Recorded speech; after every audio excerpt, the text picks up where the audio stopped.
penser. Il ne faut pas toujours penser qu'il y a un complot derrière avec des gens qui veulent absolument du mal. Ils disent voilà, la démocratie a un problème, c'est qu'elle nie le droit d'une minorité. Why not? Pourquoi pas? À partir de là, ils font bon, pour rétablir cette égalité, on va créer une inégalité qui fera de l'égalité. Donc on va faire une discrimination positive pour certains en les poussant en avant désespérément et en montrant au monde entier que nous sommes l'exemple à suivre. C'est ça l'idéologie. À partir de là, on commence à avoir cette pensée-là. Et puis, elle se greffe à autre chose qui est beaucoup plus malin, parce que ça, c'est con. Mais après, il y a méchant. Et le méchant, c'est autre chose. Et c'est dans le gouvernement.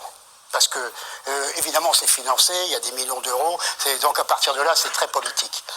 Eh bien, c'est simple. Pour faire une loi, quand on est un gouvernant, si on veut plaire à tous les Français, il faut faire une loi d'intérêt général, qui intéresse tout le monde et qui soit pour le bien commun. C'est très dur. C'est très dur. Et en plus, c'est d'autant plus dur quand on était financé par sa campagne électorale, vous en parliez tout à l'heure, à coups de millions, par des gens qui ont investi en vous. Mais s'ils ont investi en vous des dizaines de millions d'euros, ils veulent évidemment un retour sur investissement. C'est pas cadeau, hein.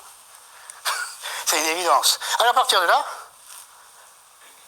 ils sont obligés de faire passer un certain nombre de lois. C'est ça le retour sur investissement. Pour les faire passer, on ne peut pas la faire passer au plus grand nombre. Alors, et c'est sans a priori, sans méchanceté, je veux dire ça. Je vais aller voir une association musulmane d'une région ou d'un quartier ou d'une ville, et je dis, tu la veux ta piscine non mixte? Tu la veux? Ouais, bah tu votes pour moi. Bon, bah ok, ouais. Un peu ce que fait Martine Aubry à Lille. Hein, elle est laïque, mais elle n'empêche pas que les piscines soient séparées. Tiens donc. Et puis après, je vais voir, par exemple, un sympathique rabbin. Je fais, tu voudrais pas une école hébraïque? Oui, vote pour moi. Et puis, avec un petit peu d'humour, je vais dans un Paris spécialisé, je fais alors, tu veux pas que je te l'ouvre toute la nuit ton backroom? Si, tu sais pour qui voter.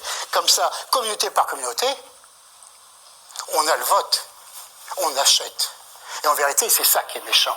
C'est qu'on nuit à l'intérêt général par des petits intérêts particuliers.